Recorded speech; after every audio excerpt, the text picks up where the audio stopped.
If you've been on this channel since the beginning of this whole Diddy situation, then you already know where this story started and how deep it's gotten.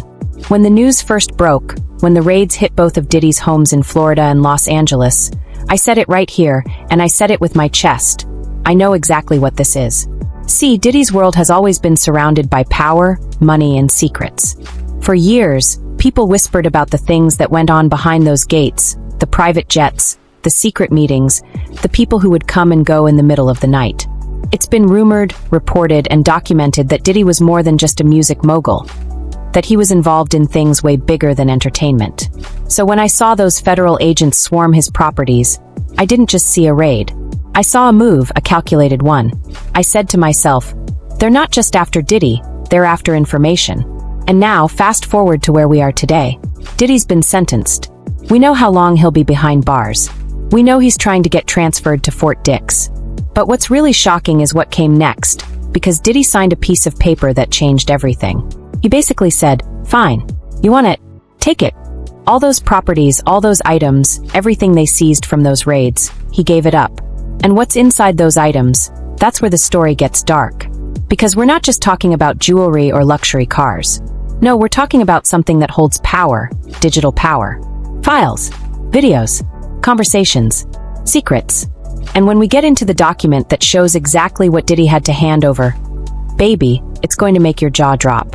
Stay with me, because once you see what the government took, you'll understand why this case isn't just about Diddy anymore.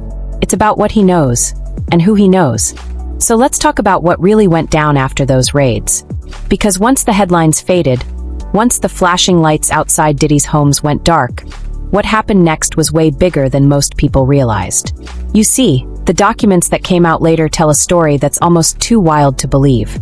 It's all there in black and white, an agreement, signed and sealed, saying Diddy would hand over everything the government seized. Everything. Now, when I say everything, I don't mean a few boxes of papers or a couple of broken old laptops. I mean his life, every digital trace of it. Think about that. Every message, every call, every note, every video, every email. All of it, gone from his hands and placed into theirs. And it wasn't some random move. It wasn't just because they thought he was a bad person. No. The way those agents moved, the timing of it, the way they went straight for his electronics, it told me one thing. They weren't chasing luxury, they were chasing leverage. When this story broke, I remember people saying, asterisk, they just want to make an example of him. Asterisk, but no, that's not it. They wanted what he knew. They wanted what was stored. According to that legal document, Diddy was charged under counts 3 and 5, racketeering, conspiracy, and related offenses. And under those counts, the law allowed the government to seize not only what he earned from those crimes, but also anything used to commit or hide them. That means every hard drive, every iPhone, every tablet, every single piece of tech that could possibly hold a file, a photo, or a name. And baby, when I say they took it all, they took it all. Let me paint this picture for you. Imagine federal agents walking through those massive homes, passing by the marble floors, the gold-trimmed furniture, the endless shelves of trophies and awards. But they're not looking for cash. They're looking for cords, for computers, for phones, for hidden drives. They pick up one iPhone, then another, then another. They open drawers, pull out flash drives, tablets, laptops, some of them still warm from being used. By the time they were done, they had gathered more than 80 electronic devices from just 2 homes. Think about that, more than 80 devices. And these weren't random tech items. These were devices connected to someone who's been in rooms with the most powerful people in music, business, and entertainment. Someone who's been accused of knowing too much about too many people. Each hard drive could hold thousands of files. Each phone could hold years of messages. Each tablet could hide videos that were never meant to be seen. Now, we don't know exactly what's on those devices. But the fact that Diddy signed a consent order giving them all up tells us one thing. Whatever's in there, it's serious enough that he didn't want to fight for it. And that's where my heart really stopped. Because this isn't just a man losing his freedom. This is a man losing control of his own story. Once those drives were in federal hands, he couldn't control what came next. He couldn't spin it, he couldn't delete it, he couldn't hide behind lawyers. Those files, those messages, they speak for themselves now. The order says all of his rights, titles, and interests in those items are forfeited to the United States. That means they belong to the government now, forever. He's not getting them back. It doesn't matter if there were private photos, business deals, secret recordings, or just memories. It's all gone. Out of his reach.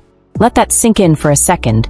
Everything you've built your empire on, everything you've hidden, every file you've ever saved, suddenly, it's not yours anymore.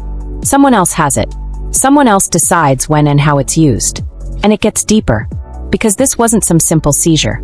The paperwork specifically says the property was derived from or used to commit the crimes he was convicted of. That's legal language for evidence. So now we're talking about evidence, not just against Diddy, but maybe evidence involving other people too. And that's what has everyone whispering.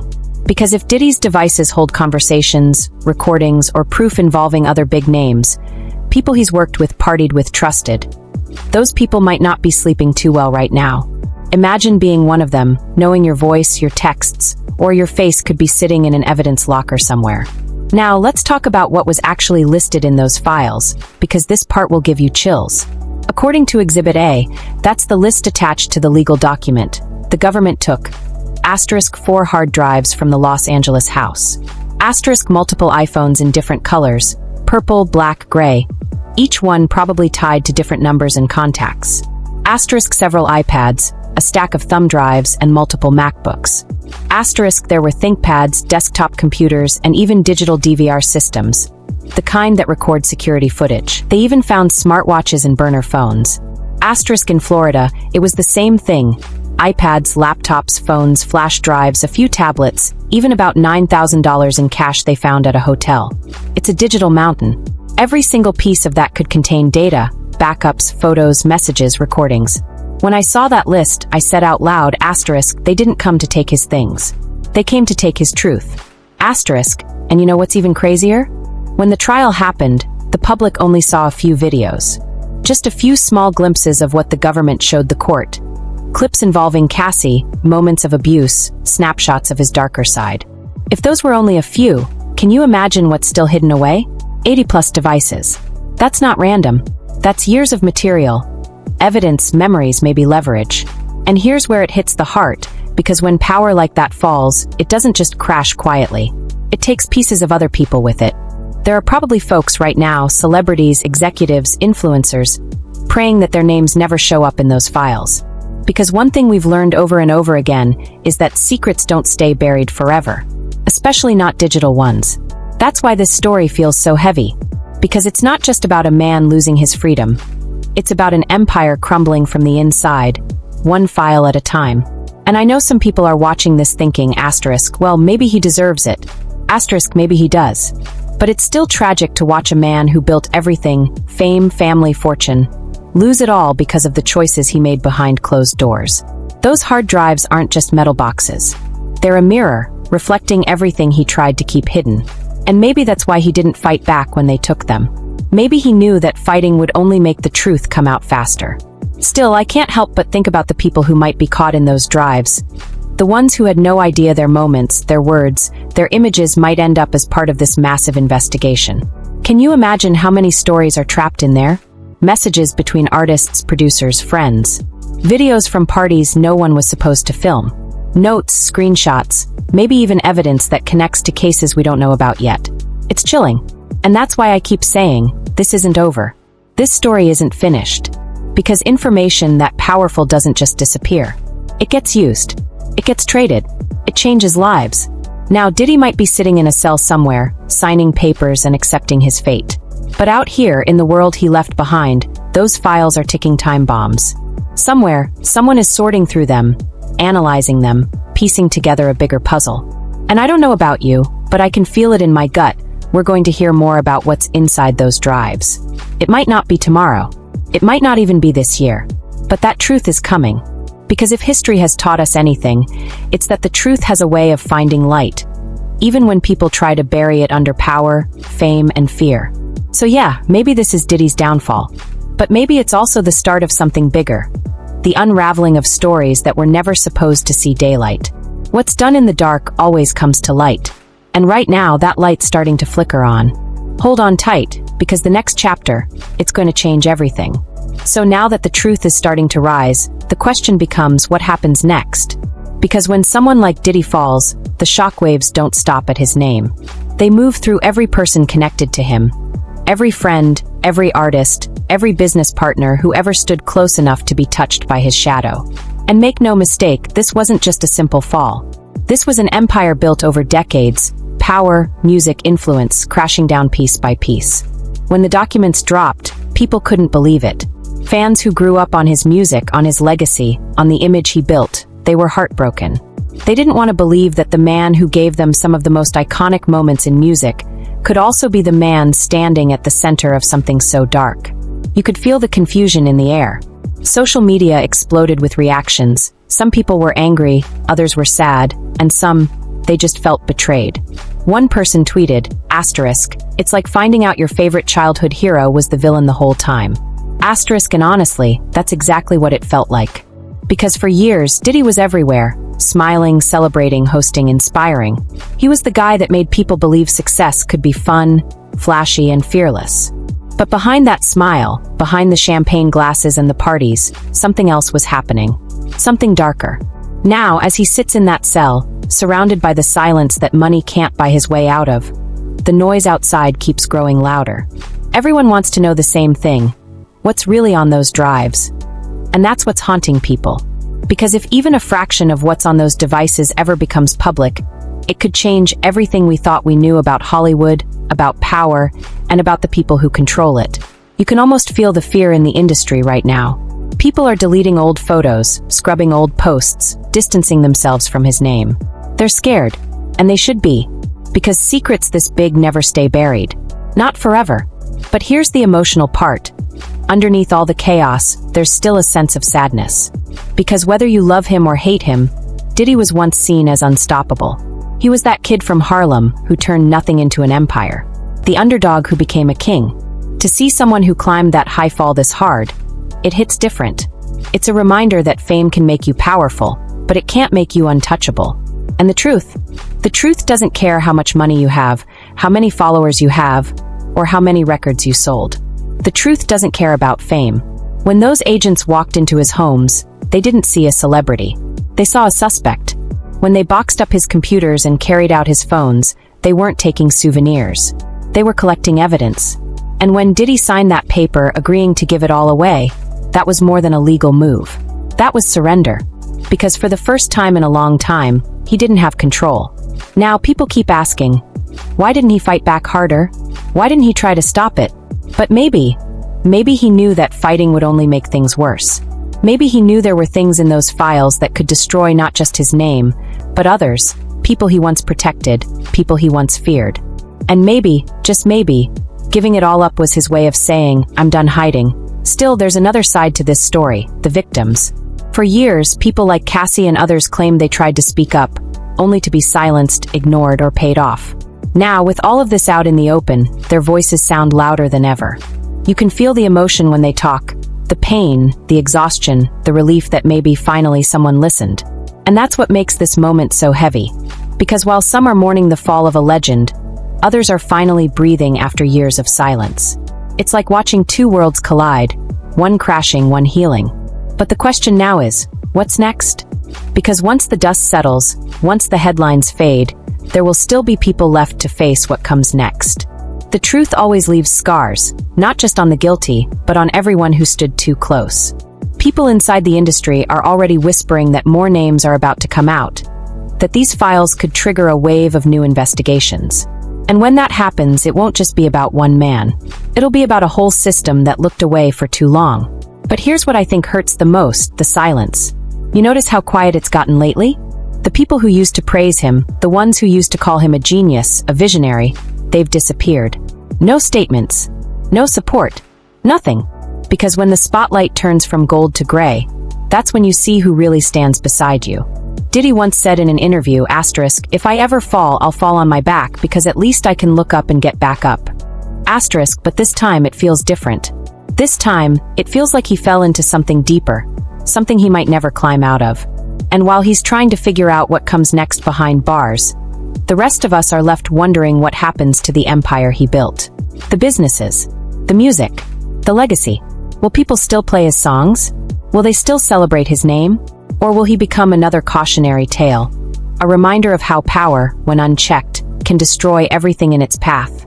I'll be honest, part of me still hopes there's more to the story. That maybe somewhere inside all that darkness, there's a lesson, a truth, something that can make sense of it all. Because we've seen this story before: power, greed, silence. It always ends the same. But this one feels personal. It feels like the curtain's finally being pulled back on a world that's been built on secrets. And Diddy's just the first name to fall. So as we wait for the next chapter, as we wonder what those drives might reveal, remember this: fame might buy you attention, but it can't buy you redemption. Redemption only comes with truth. And right now, the truth is sitting somewhere in a cold evidence locker, waiting for someone to open those files, waiting for someone to press play.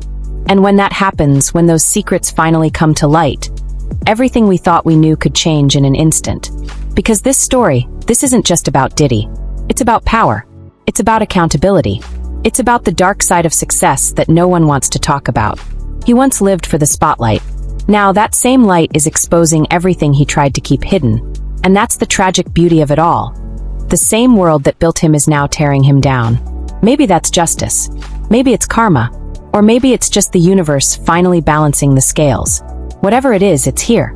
And it's not done yet. So to everyone watching this, take this as a reminder. No matter how high you climb, no matter how much you have, if your foundation is built on lies and pain, it will eventually fall. Because the truth doesn't knock, it breaks the door down. And right now, those doors are wide open. The music's off. The lights are out. And the world is finally seeing the man behind the mirror.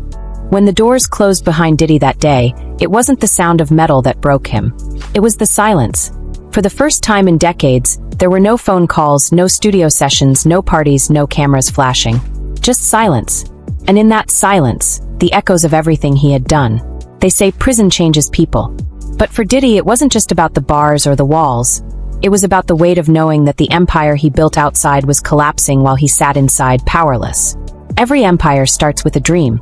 His started in Harlem, a boy with big ambition and a louder vision. He wanted to be great. He wanted to be known. And for a long time, he was. But now, every headline, every whisper, every accusation plays like a cruel remix of everything he used to stand for. In those first few nights behind bars, sources say he barely spoke. He kept to himself. He wasn't loud. He wasn't proud. He was quiet, like a man replaying his life on a loop, wondering where it all went wrong. And that's the thing about silence. It doesn't let you hide. It makes you face yourself. Some of the guards described him as polite, distant, almost haunted. They said he still tried to hold his head up high, still signed autographs when inmates asked, still wore that same "I'm in control" face. But deep down, everyone could see it. The sparkle was gone. This wasn't the confident mogul from the red carpet. This was a man stripped of everything, sitting alone with memories that won't stop talking. Meanwhile, outside those walls, the world kept spinning, but differently now. His circle, the people who once screamed his name, partied with him, smiled beside him, they started fading away. Slowly at first, then completely. Some cut ties quietly. Some deleted old photos, unfollowed him on social media, and issued statements saying they had no knowledge of his actions. It was like watching his whole network dissolve in real time. Even the industry, the one he helped shape, started to move on without him. The same platforms that once celebrated him now avoid his name. The same artists who once begged for his mentorship now pretend they never met him. And maybe that's karma. Maybe that's the price of living a double life. One built for the cameras and one that no one was supposed to see. But what hits the hardest is the loneliness. Because behind all the fame and power, that's what's left when the truth finally catches up: loneliness. They say he's been writing a lot lately, journaling, reflecting. Some say he's even tried to reach out to people he hurt, trying to make peace before things get worse. But you can't rebuild trust with words on paper. You can't undo the past with a letter. There's a part of him that still believes he can come back, that one day he'll walk free and rebuild what's left. But the truth is, some things don't come back. Not respect, not innocence, not legacy. And while he sits there thinking about what's next, those files, those hard drives, those phones, those secrets are still out there, being examined, copied, dissected. Every message, every image, every timestamp. And every time another agent opens one of those files, another piece of his life unravels. Somewhere, investigators are still going through the evidence. Somewhere, lawyers are reading transcripts, connecting names, dates, faces. And every time something new surfaces, it adds another layer to this storm. Because let's be real, what's in those files might not just take Diddy down. It might take down others. There are whispers, quiet but chilling, that some of those devices link to events that could involve major names. Executives, artists, even influencers. People who thought they were safe because they were powerful. But power doesn't erase digital footprints. And that's why the silence around Diddy isn't just about guilt, it's about fear. Fear of who's next. But let's step away from the fear for a moment and talk about the human side. Because no matter how powerful someone was, no matter what they did, there's still a broken person sitting in a cell tonight, realizing that the spotlight that once made him feel invincible was actually his greatest weakness. It blinded him. It made him think he could do anything and get away with it. And when the music stopped, it left him standing alone in the dark. You can almost imagine him at night, lying on that thin prison mattress, staring at the ceiling, hearing echoes of his own voice. The laughter from his parties, the cheers from his concerts, the flash of the cameras, and then silence. The kind of silence that crushes the soul. Sometimes it's not prison that breaks a man. It's realizing that the world moved on without him. His empire, his fame, his reputation gone. His name, now synonymous with scandal and shame. His image, now a warning sign for those who think they're untouchable. And outside, the conversations keep happening. Fans argue online, some defending him, saying the system set him up. Others saying this was justice long overdue. But no matter which side you're on, one thing's clear. The Diddy we once knew doesn't exist anymore. What's left is a shadow of a man who once ruled everything and now controls nothing. His story, whether you see it as tragedy or karma, is a mirror. A mirror showing the cost of pride, the danger of power, and the truth that always waits in the dark. Because fame gives you a stage, but it also gives the world front row seats to your downfall. And if you listen closely, you can almost hear the lesson whispering through all of this. No one is too big to fall. Maybe one day he'll speak again. Maybe one day he'll tell his side, not through lawyers, not through press releases, but through honesty. Real honesty. Maybe he'll finally admit the pain, the mistakes, the lives that were shattered because of his choices. Or maybe he'll stay silent. Because sometimes the silence says more than any words ever could. And that's what we're left with now, silence. The silence after the storm. The silence after the truth. The silence that tells you everything has changed. Diddy once said he wanted to be remembered forever. He will be, but not for the reasons he hoped. The parties are over. The deals are gone. The empire is dust. All that remains now are the echoes of who he used to be, and the files that might reveal who he truly was. There's a saying in this business, nothing stays hidden forever. And if this story proves anything, it's that truth moves slow, but it always arrives. When the last court date ended, when the cameras left the courthouse, when the journalists packed up and the headlines began to fade, a strange stillness fell over everything connected to Diddy. It wasn't the chaos anymore. It wasn't the noise or the viral clips. It was quiet. The kind of quiet that only comes after a storm destroys everything in its path. For the first time in a long time, people started to really look back. Not at the fame, not at the fashion, not at the bad boy legacy, but at the people. The lives that crossed his, the artists who rose and fell, the victims who finally found the courage to speak, the ones who were silenced for years. And you could feel it, the shift. This wasn't just the end of an era. It was the breaking of an illusion. Because for decades, Diddy wasn't just a man, he was an image. He was the dream that so many in the industry chased. The luxury, the control, the power. The way he walked into a room and made the world stop. But behind that image was something darker. Something most people chose not to see, or didn't want to believe. And now, the truth stands naked in front of everyone. No entourage. No glamour. No music playing in the background. Just a man who had everything and lost it all. Not because someone took it, but because his own choices destroyed it. You see, power can be a beautiful thing, until it starts to consume you. When you build your empire on secrets and fear, it might look strong from the outside, but one crack, just one, and the whole thing starts to crumble. And that's what we're watching now. The collapse of a legacy that once ruled the world. Out there, the industry is scrambling to adjust. Old friends keep their distance. Brands erase his name from history. Music platforms quietly remove his image from playlists. And even those who still admire his business mind, they can't deny that something has changed forever. Because no matter how much you achieved, how much money you made, or how many people you inspired, when the truth comes out, legacy isn't about what you built. It's about how you built it. And Diddy built his world on control, total control. But life has a way of humbling even the strongest among us. The files the government seized are still being reviewed. The whispers haven't stopped. Names continue to surface. Investigations continue quietly behind closed doors. But Diddy's voice? Silent. Not a statement. Not an interview. Not a single word. Some say that's his pride. Others say it's fear. But maybe, just maybe, it's reflection. Maybe for the first time, he's seeing what the rest of us saw all along. The cracks, the damage, the pain left behind by decades of pretending. And while he sits there, the world he once dominated has already rewritten him into history. Not as a legend, but as a lesson. Fans who once screamed his name now post comments like, "I can't believe I looked up to him." The new generation of artists whisper to each other about what not to become. The dream of fame, the idea that success means power, it all feels different now. Because this case didn't just expose Diddy, it exposed the culture that created him. The obsession with image, the silence that protects predators, the way money can cover pain until it can't anymore. People are finally asking harder questions. About accountability. About fame. About the cost of power when you stop being human to get it. And that's why this story matters. Not because it's Diddy, not because it's Hollywood, but because it reminds us that no one, no matter how untouchable they seem, can outrun the truth. As the months pass, Diddy's name will fade from the trending pages. The headlines will slow down. New scandals will rise. The world will move on. But behind that silence, a message remains, carved into the ashes of what used to be his empire. Power without conscience always ends in destruction. There's a haunting image that a former friend of his described, of Diddy, alone in his cell, staring out of a small, narrow window, watching the light shift through the bars. He doesn't speak much. He doesn't smile. He just watches. And maybe that's where the story truly ends, not with noise or drama or another press conference, but with a man sitting in silence, finally facing the truth that no one else could make him see.